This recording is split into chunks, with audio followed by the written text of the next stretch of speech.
Coming up next on KPBS Evening Edition, charges of bribery and corruption surrounding school construction contracts in the South Bay. Also, the rules of engagement will take center stage at as a Camp Pendleton Marine Sergeant goes on trial for killing Iraqi civilians. And we continue to look at the winners and losers of the demise of redevelopment tonight. One of the biggest losers, affordable housing. KPBS Evening Edition starts now.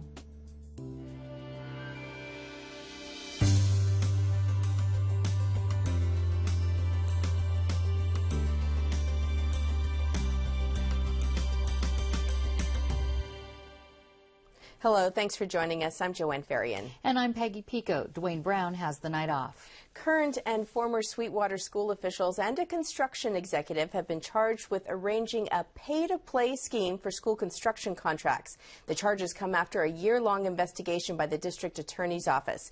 KPBS education reporter Kyla Calvert has more from the newsroom. Kyla, tell us who's being charged and what they're accused of.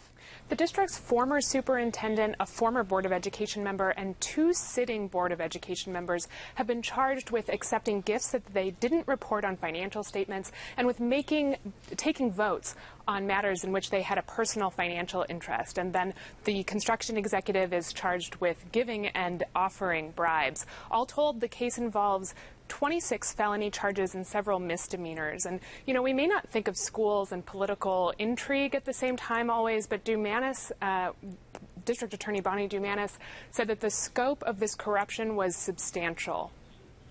Today, we're announcing criminal charges in what may be the largest public corruption case our office has ever prosecuted.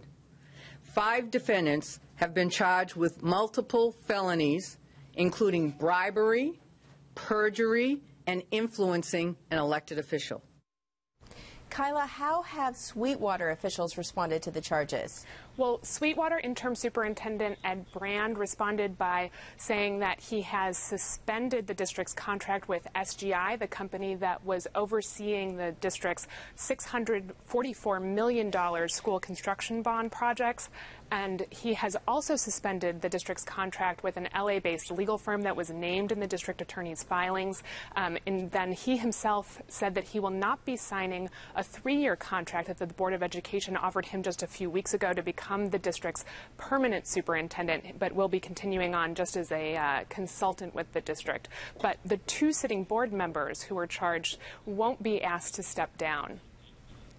Currently, all members of the board are allowed to conduct business, and unless they're convicted of a crime, would be allowed to do so.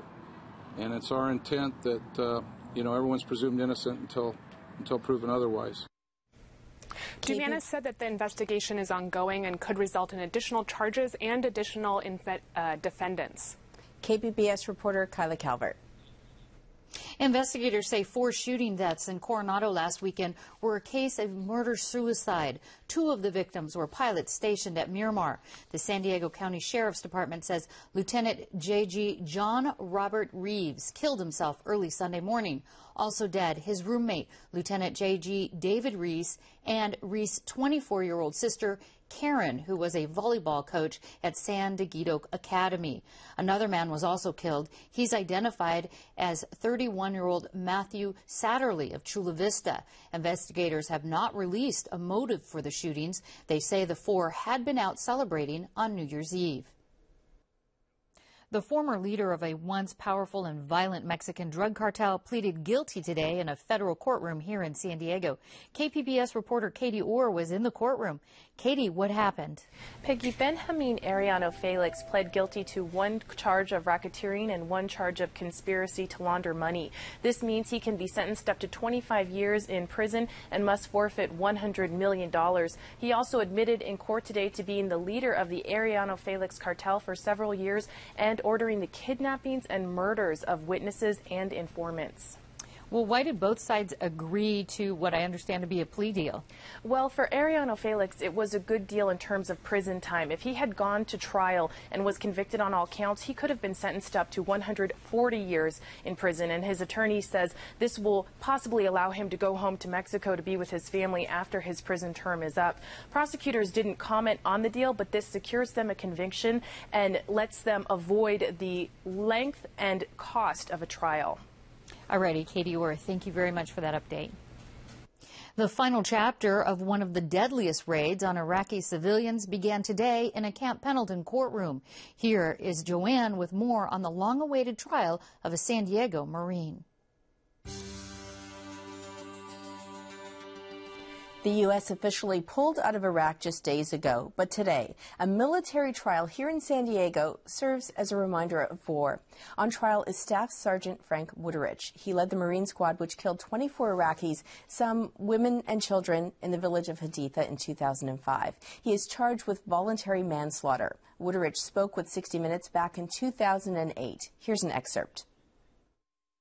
Everyone visualizes me as a monster, a baby killer, cold-blooded, that sort of thing. And it's, that's not accurate, and neither is a story that most of them know about this incident. They need to know the truth.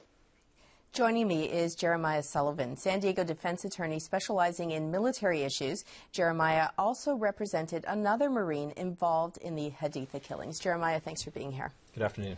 Can you begin by telling us, back in 2005, just the sequence of events?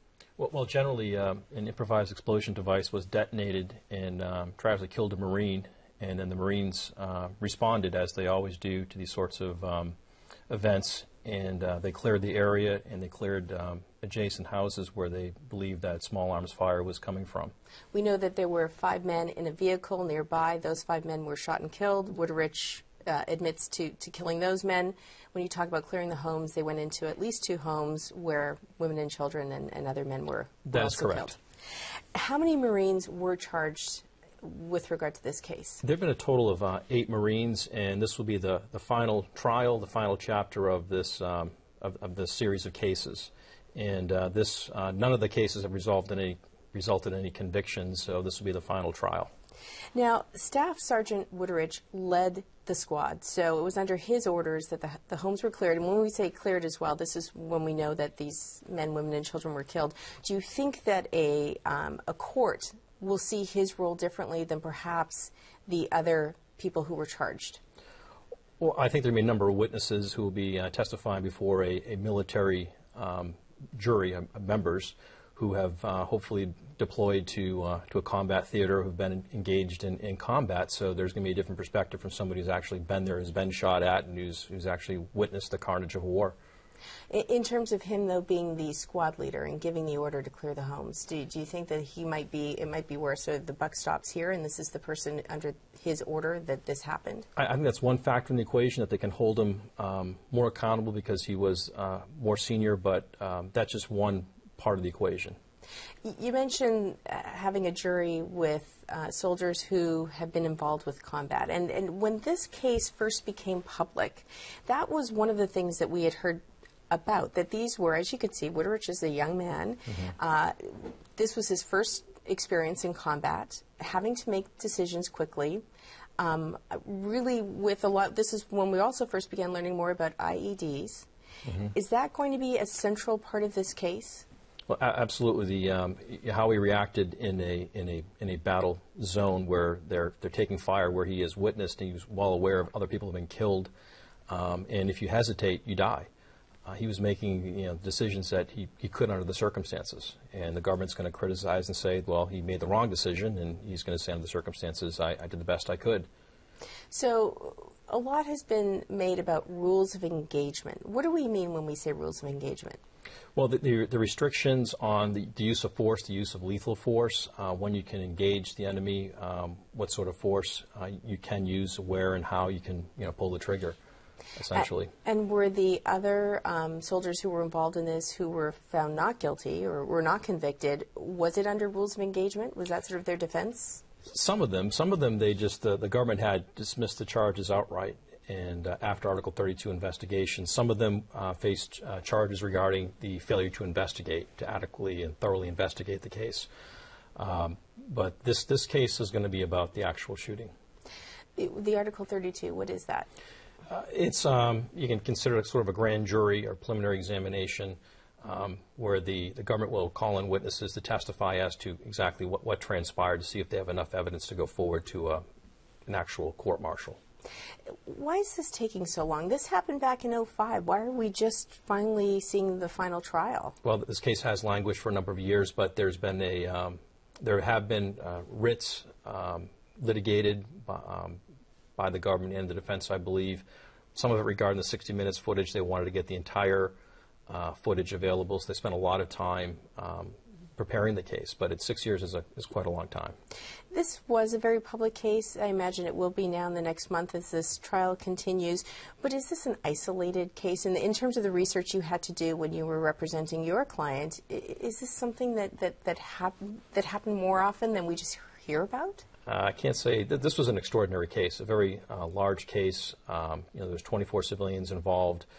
With the media embedded with the Marines or the Army now, it's heavily reported. So this is clearly a significant case. I don't believe anything else this large has come out of the Iraq War. Okay, Jeremiah Sullivan, thank you so much for being here. Thank you. A young San Diego mother undergoes a radical and risky liver surgery. The mother of 3 is the first in the state to have her own liver replanted back into her body. Her story is coming up in just a moment. Plus, surf's up, way up, on the San Diego coastline. That could be bad news for one business in Ocean Beach. This is KPBS Evening Edition.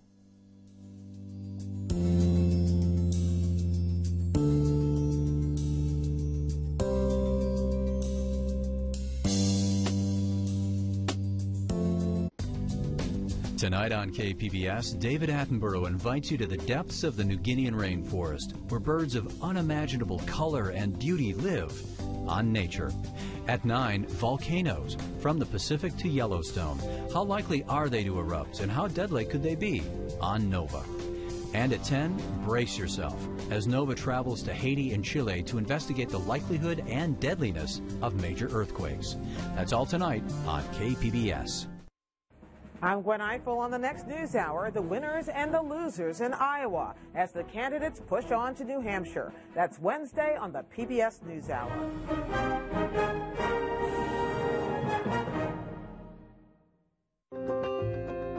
The American people have named PBS the most trusted source of news and public affairs For the 8th year in a row.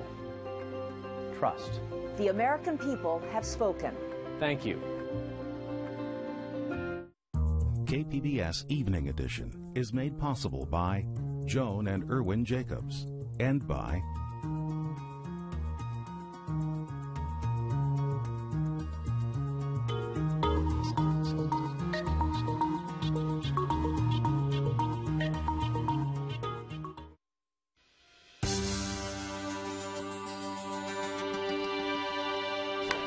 As the new year begins, we are looking ahead at some of the stories we're following in 2012.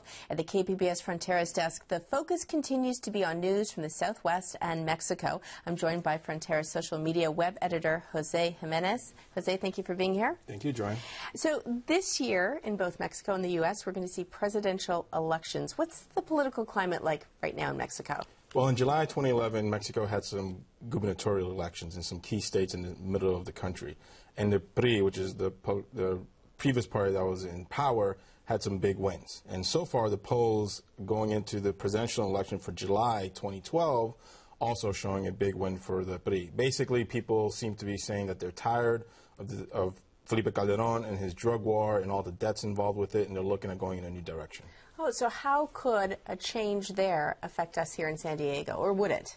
Well, it could, because basically, obviously, across the border in Tijuana, we have a close relationship with the state of Baja California, and the main thing would be the drug war. Calderón has basically brought the army into this battle, and how the PRI will decide to deal with that could make a big change down in Baja California. Also, along those lines is trade. Obviously, Mexico is a big trading partner with the U.S., and some changes in the change in the presidency in Mexico could affect trade. And third of all, the environment. There's some big projects on the board right now in Tijuana. One of them is desalination. Some of it are some green energy products. All that is handled on the federal government level, and they could decide either to greenlight these projects with very little environmental review or basically stop them Now, let's move across the border to the U.S. and talk about the presidential election here in the Latino vote and what kind of role that could play across the country. We know that California is solidly Democrat. What about as we move southwest, some of the other states? Yes, well, the Fronteras Desk is in an ongoing series going to be looking at the role of the Latino voter in the 2012 election. And we're going to be focused on some of the considered swing states in the West, which are Nevada, Arizona, and New Mexico. And basically some of the issues we're going to look at is basically about half of the eligible Latino voters participated in the last presidential election.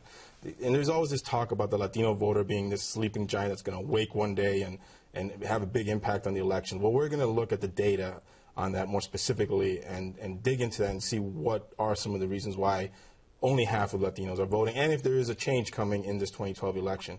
Another story that we're looking at are Latina mamas. They have a much higher participation rate in elections, and basically the analogy is they're kind of like the soccer moms here in the U.S., and we're going to look at what drives them to vote and also what impact it could have on the election. And lastly, some polls already coming out are showing while immigration is a #1 issue, jobs and the economy are also a big issue for Latino voters. They have also been affected by this recession.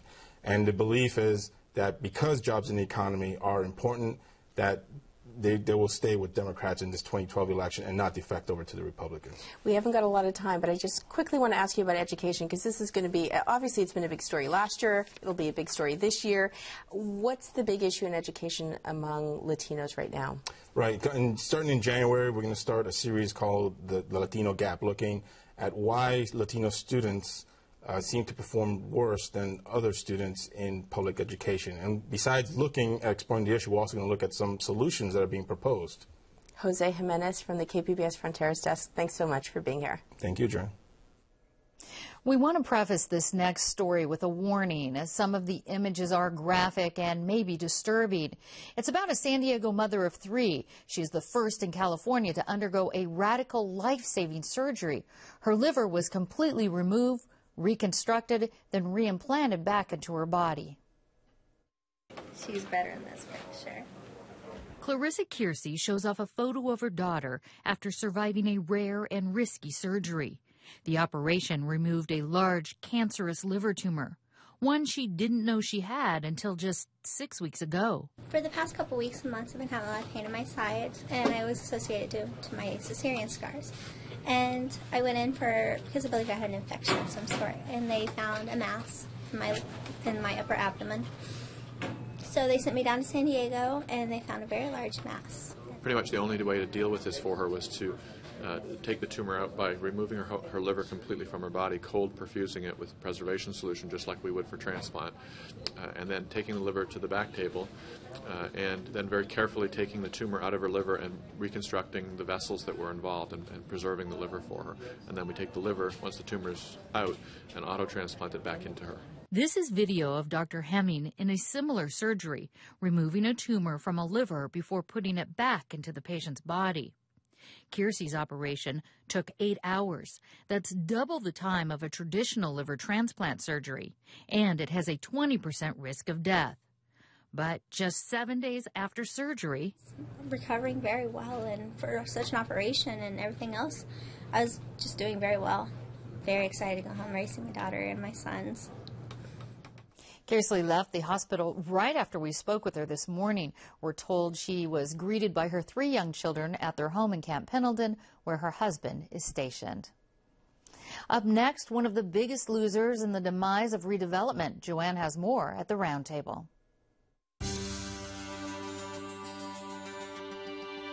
In our continuing look at the fallout from the elimination of redevelopment funds, we look at affordable housing in San Diego.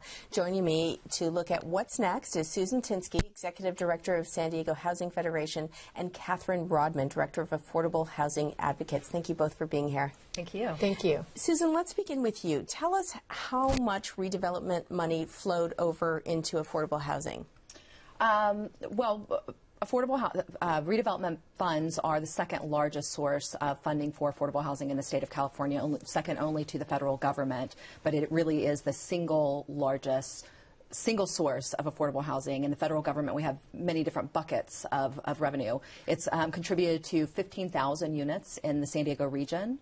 almost 100,000 statewide. So it's a very significant source for creating much-needed affordable housing. And I think I read 20% in the city of San Diego in terms of redevelopment tax increment got diverted over to affordable housing? Yeah, redevelopment law requires that all redevelopment agencies spend 20% of the revenues that are produced, that are generated through within the project areas for affordable housing. In addition to that, there's actually a mandate that all project areas include 15% of all homes constructed in that project area as affordable housing. So what happens now? You have this big chunk of money cut off. What happens?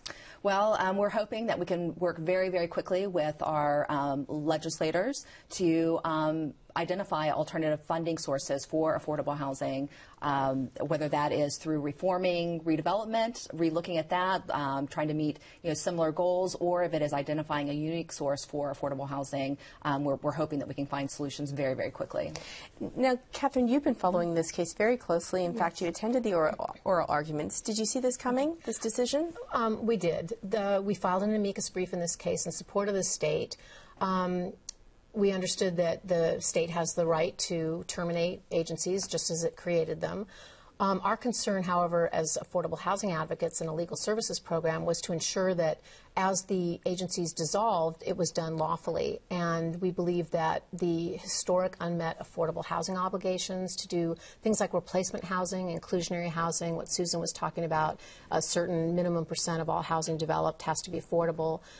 Land was purchased with housing fund money that may not yet be developed with affordable housing. So those long-term obligations that the agency had a decade or so to fulfill, those unmet obligations, it should receive money so that it can fulfill them now. They're still on the hook for all these things you're saying, in other words. They're still on the hook for something else. I want to bring this up because we've had a lot of email come in since last week when this decision was made. And people who are saying, wait a minute, maybe I didn't like redevelopment agencies. Some people saying this was a good thing in the end. And one of the stories that come up is how did redevelopment agencies use or misuse money? For example, I did some reporting last year, community development block grants. Now that comes from the federal government. It aids low-income neighborhoods. It can help with affordable housing. We know that redevelopment agencies were taking this money. In fact, an audit showed that they, I think, took about $142 million, didn't have a repayment plan, settlement was made. They now are on the hook to pay back $78 million without interest to HUD. How do you defend redevelopment agencies knowing that they were involved in some pretty scandalous stuff? Well, I don't know that you defend for those types of egregious acts. I think what we should have been doing all along is talking about all the good things that have been done with redevelopment, and certainly the creation of affordable housing is one of those good things. 40% of our region is low income, and so the need is very, very great. In the next decade, we need 64,000 units of affordable housing just to meet the need of the growing population. And so I don't think we've been very good at telling those stories, and really affordable housing becomes the collateral damage of the abuses. And prior to and just after the governor's proposal last January to eliminate redevelopment, there was a lot of discussion about reform, both on the affordable housing side as well as the side that invests in communities and infrastructure more broadly. Those are the types of funds that generally you were seeing a lot of the abuses, and so there was already a lot of discussion about reform. There are things that could have been done to tighten up and to prevent those types of abuses, and I think those are the discussions that will be ongoing. We don't have a lot of time, Catherine. About 30 seconds left. Do you think that the state will propose some new form of redevelopment that will help low-income housing?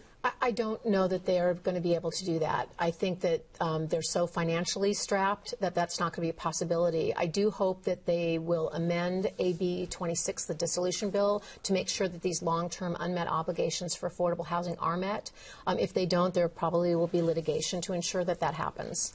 Catherine Rodman, Susan Tinsky, thank you both for being here. Thank you. In just a moment, we're going to give you a chance to put a San Diego City official on the spot. This is KPBS Evening Edition.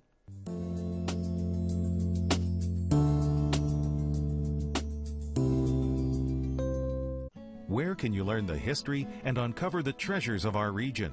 Right here on KPBS. First, on Ken Kramer's About San Diego, discover the little-known stories behind the things and places in San Diego we see every day.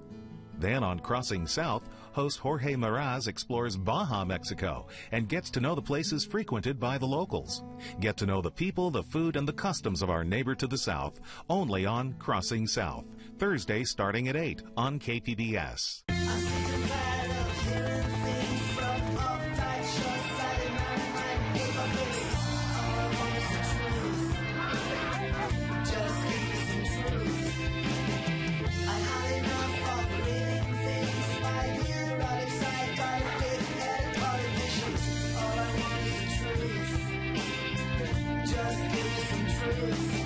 Tuesday at 10 on KPBS.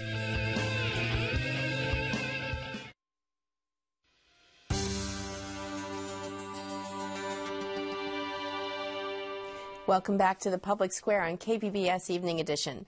Tomorrow, City of San Diego Council President Tony Young will be here. I plan to ask him about the demise of redevelopment and whether he supports a new Charger Stadium, and if so, who should pay for it. What would you like me to ask? Send me your questions as we put Tony Young on the record tomorrow. You can write to me at jferrian@kpbs.org. And if you want to follow updates on our show, you can follow us on Twitter. And we always like it when you friend us on Facebook. Now, let's go back to Peggy at the news desk.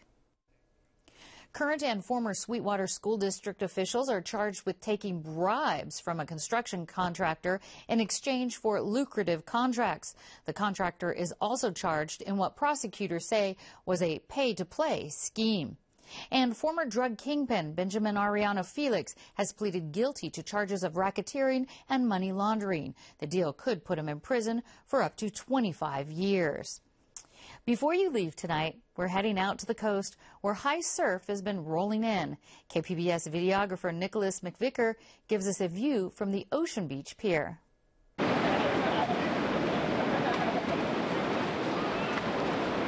There's a high surf advisory for today. It'll diminish a little bit, but we'll have another high surf advisory kicking in between Thursday and Friday. If waves are coming across the pier and the railings start to break, or it looks like there's going to be a danger to somebody walking across the pier, we'll go ahead and close it down. The railings are often knocked off with the high surf. If you sit down, this thing's moving quite a bit. Once the railings are knocked off, the pier can be closed for a couple of weeks at a time. When they close the pier, they physically close the gates. If he has to close, we'll go ahead and let him know as quick as possible. It's his living, so we'll help him out as much as we can. I haven't received any notification, so thank you, Lord, we're still open. So, yeah. You can watch and comment on any of the stories you saw tonight on our website, kpbs.org/evening edition. Thank you for joining us and have a great evening. We leave you with a look at the forecast.